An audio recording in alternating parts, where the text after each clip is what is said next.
like home. I mean, I spent the odd years of my life here, so but we have hit the road over the last few years with the family, and we're quite settled on the other side of the world. And, just talking about it coming back, it's a hell of a long trip, mate. I've forgotten how long it was. So, but it's still the place I consider home. Don't have family here anymore, but friends, a lot of family to here, and all my kind of memories growing up and everything have been here. So, definitely still feels that way. I can just ask one more before more football related matters. Your first memory of the G? I mean, being a Melbourne boy, and the fact that you're leading the side there tomorrow night. Pretty special moment. Do you remember your first? Yeah, I don't know about the first time, but I was telling some of the lads I went to the centenary test in '77, and that was pretty special because it was a cracking game. But I love my cricket, so I remember that. I don't think I went to a grand final before that. I might have gone to a Boxing Day test, but yeah, it's an iconic stadium. Obviously, I was coaching Melbourne Victory and played Liverpool there. That was a special night. Socceroos, we played against Brazil, I think it was. So, and I've said to the lads, it is a long way, but they'll enjoy playing in the G. It's a great stadium, and looks like it's going to be a big crowd tomorrow, so it'll be nice. Yep. Ange, welcome home. How's the jet lag after such a long flight, sort of soon after the season? Yeah, as expected, bud. How's it been for the boys? Obviously, such a long trip. Has it been a tough trip? Yeah, look, it's not easy because we played Sheffield on Sunday afternoon, and we virtually got straight on the plane to come out here. So we've all lost Monday the 20th from our lives, but we're here now, and the boys, like I said, we'll have a bit of a run this afternoon, and hopefully sort of get them livened up a bit. But when you walk out tomorrow night, there's going to be 80,000 people at the G. I think all those things are irrelevant. I'm sure the boys will be looking forward to it. You said many years ago when you proved that to contribute to the football awakening in this country that you'll have to manage Australia and manage in a major European league. Since then, obviously, so much success at Celtic, and now after your first year at Tottenham. When you look at the effects that's had on Australian football, how far along that process do you think we are? Well, look, it's hard for me to say because I'm not here, but I've been made aware of obviously that it's I take great pride in the fact people are following my journey, and that's like I said, I wasn't born here, but I was sort of bred here from a football perspective, from a sporting perspective, and I think I've always admired Australian sports people, whether they're players or coaches who excel overseas, and I always followed their careers. So. As I said, proud to be sort of flying that flag for the moment for not just Australian football, I guess, for Australian sport, and hopefully some more exciting times to come. Joe. Hey, Joe. I saw your comments about how next season when you're in Europe, these sort of tours probably won't happen because of the increase in games, but last week the FIFA Congress, we saw FIFA move a working body forward about taking domestic league games internationally. What do you think about that push at present to take the Premier League games international? Joey, after a 26-hour flight, mate, that's a tough question for me to get my head when you're throwing FIFA regs at me. Look, I guess it's a challenge for everyone in terms of the football calendar. We know it's getting more congested. I mean, we got guys, Sonny had to go to the Asian Cup in January. We had guys at AFCON this off-season. We got guys in the Euros, Copa America. So it is becoming challenging, for footballers in particular, because they don't get the rest required. So I guess for all the governing bodies, it's about trying to get a calendar that allows obviously the game to get exposed as much as possible, but also allows the players who are the most important participants to be able to perform at the highest level. So I guess it's a challenge for everyone. Yes, more locally tonight. I don't suppose you'll be able to sneak out tonight to see South play Preston in the Doherty Cup, but those two rivalries, Hellas and Macedonia, going at it again. There's two NST launch sides supposedly next season. What do you make of that push and these sides getting back to the national stage? Yeah, great. I had a few visits down to Connor Reserve when I was playing. It was always lively down there, fair to say, and enjoyed it. Enjoyed all the again, that's where that was the football breeding ground for me, and it should be a cracking game tonight. They'll get a good crowd for sure, and it should be an entertaining game. But yeah, no, mate, I won't venture out there tonight. Ali. Bloody hell, Ali. There you go. Yeah. The squad that you brought out here, probably notable exceptions just from the outside, Romero and Hojbjerg. What are the reasons? Yeah, Cooney's more personal reasons. He's got to fly back to Argentina, so we kind of knew that. For some personal reasons. Pierre had an injury going into the last game, and it was kind of touch and go. And after the game, pulled up sore. So again, because we were getting straight on a flight, just didn't make any sense bringing guys like that along. But everyone else got through it unscathed from the weekend, so we'll have a full complement from the squad that we took away, and we've got some young players as well who were keen to get some game time. We spoke about having meetings towards the summer and looking forward to next season. Will you stay out here, or will you go back and have those with the likes of Daniel Levy? There are secret plans, Ellie. I'm not going to reveal right now. The plan is to stay for a couple of days, catch up with some mates here, and then we'll head back. I'll spend some time with the family, but we'll obviously keep working away. Can I ask Sonny? Yeah, go ahead. Sonny, just to reflect on the season that's gone, really, and what you made of it, and what we'd like to change for next season. Well, I think I think we've been talking about this quite a lot. I think after first season, and obviously we could do so much better. Obviously we see that as well, but I think we look forward. Obviously it's gone, and we should learn. There's so much room to improvement. So I think next season will be so much better, and players to take also responsibility for being step up and being disciplined. And I think where we finish, I think it's because of us, not anyone else. So we need to take care about it, and for next season we can't make the same mistakes. And for semi-final, that seems front and centre this season. But you know, some of your preferred role going forward in future, where will you ending up? I don't mind. It's Gaffer's decision, so I will be ready any position. So if he to me keeper, I will be playing keeper. So then. And obviously you speak so passionately about Australian football. You came through the leagues here in the A-League. How does it sit with you that you can't control the timing of this game, but that it is the same week as the A-League showcase event, the grand final, Melbourne Victory, who are here playing? It is taking a lot of the spotlight away.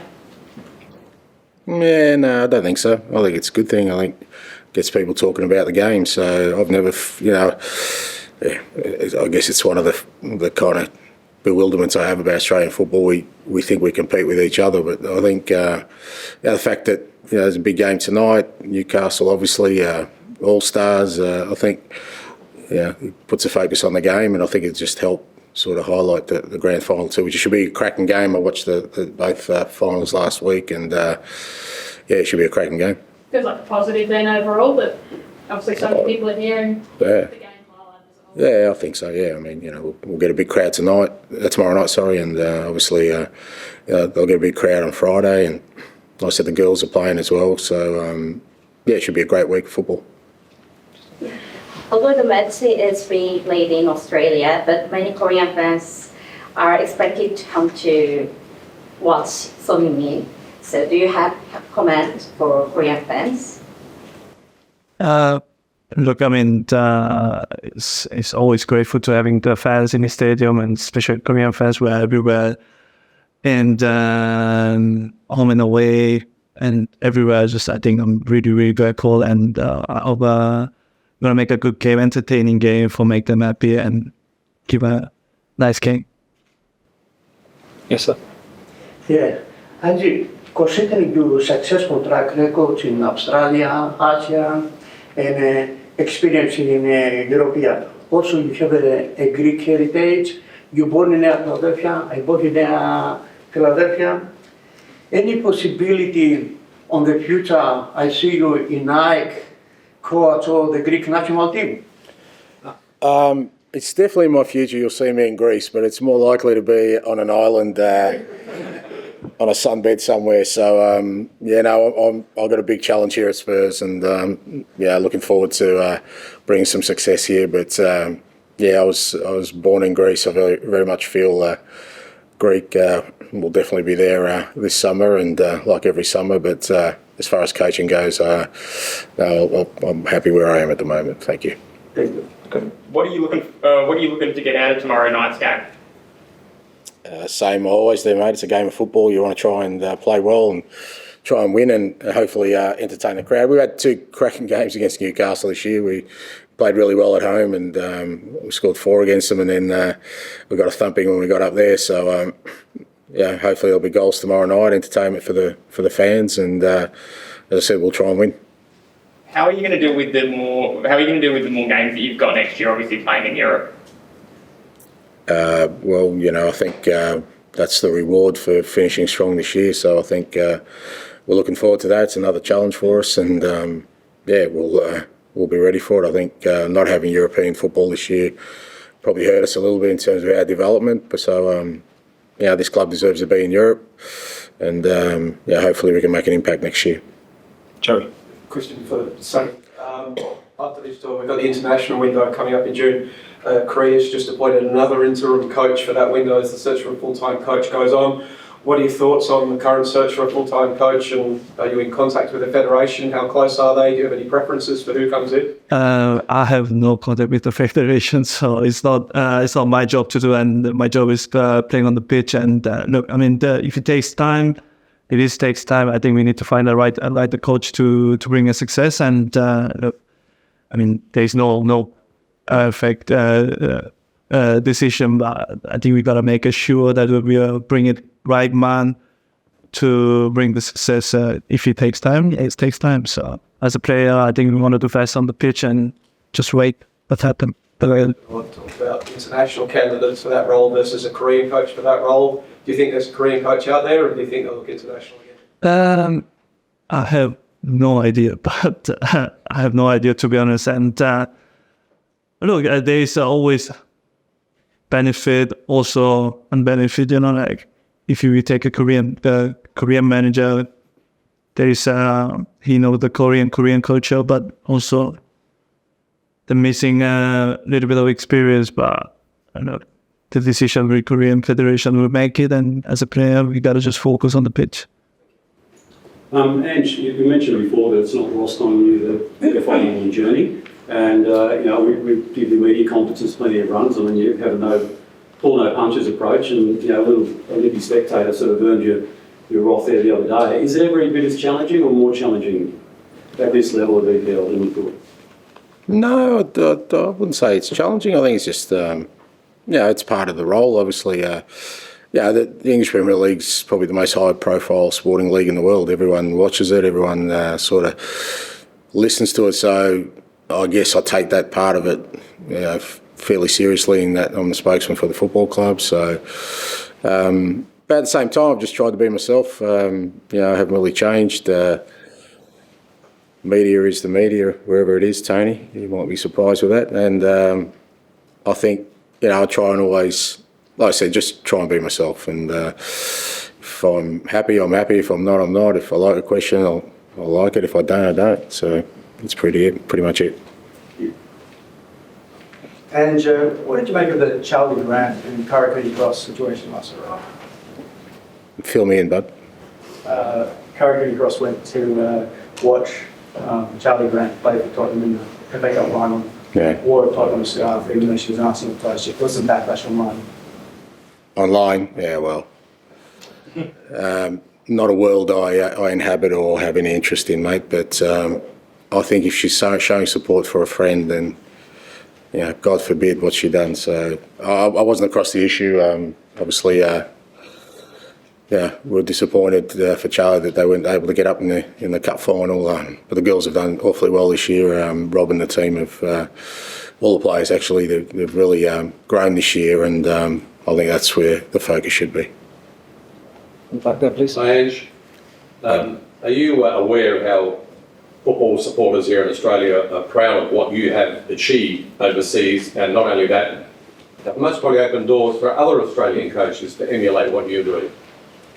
Look, like I said, it's the first time I've been back to Melbourne since, I think, 19 pre-COVID days. So obviously I'm a little bit detached, but I've got friends here, and look, they sort of made me aware. And part of me understands that because, there was obviously a large part of my life where I was here and I was following other people's careers overseas, mainly players, and you do you go on their journey with them, and that was whether that was Viduka or Kuhl or Cahill or Schwarzer, or I could name all of them. You followed every team they played for, and so I understand the impact that makes, and look, it's it's not something I'm conscious of on a daily basis, but I understand that if I can continue to make inroads where I am, that certainly shines a light on Australian people, and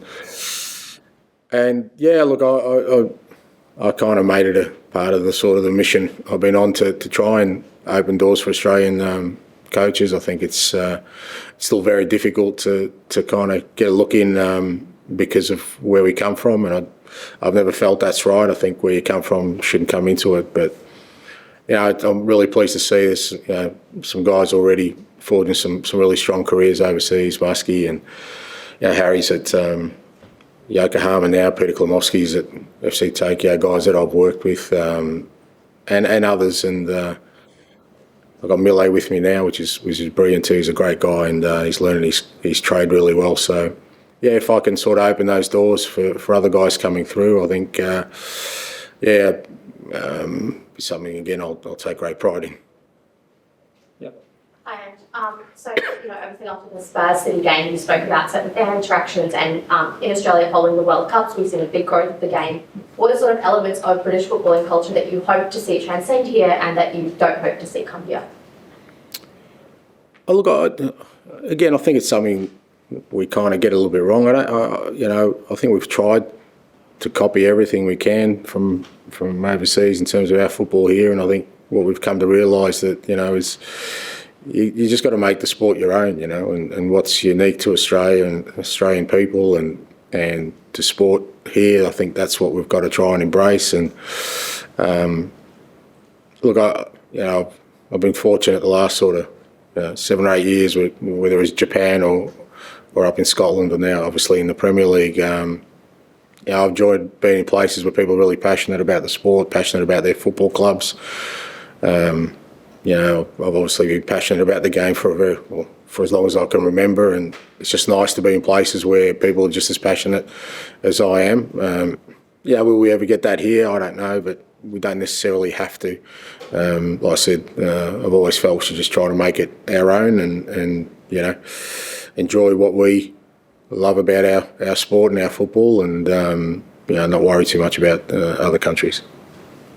Well, even just off the back of that, a lot's been made about club rivalries recently. Is there a big difference between club rivalries overseas to what you've seen here in Australia?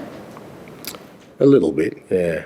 And it's only sort of reflective again of, the passion people have. Not that people aren't passionate about sport here, but it's just a different kind of, rivalry, and it's neither right or wrong either way. I think, people show their passion for their sporting clubs here. They tend to be a little bit less territorial than they are in European football. Where you come from is really important to them, and you support your local football club, and you don't like anyone who's outside that neighbourhood. So that's the way it is. And again, I love that side of it. I love the passion that people have because, as I said, I've been passionate about the game my whole life, and it's great to be in that sort of scenario. Can I also ask something? Do you have a chance to explore Melbourne at all? Is there anything you want to do while you're here? But I'm sorry. Do you get the chance to explore Melbourne at all while you're here? We just came here, so. But in the week, is there anything that you want? Actually, my friend is playing here, so you wanna see me, and been playing Melbourne. I think this year he joined the club, and could be good seeing my friend again here. But look, this is the last game of the season. I want to go home as soon as possible if you finish the game. So, but any chance if I can see you around, it would be good. Sonny, who's your friend? Toy Garson. One of my best friends, actually. And just on the A-League, you said you watched last week in the semi-finals. Any sort of team or coaches stood out to you this season?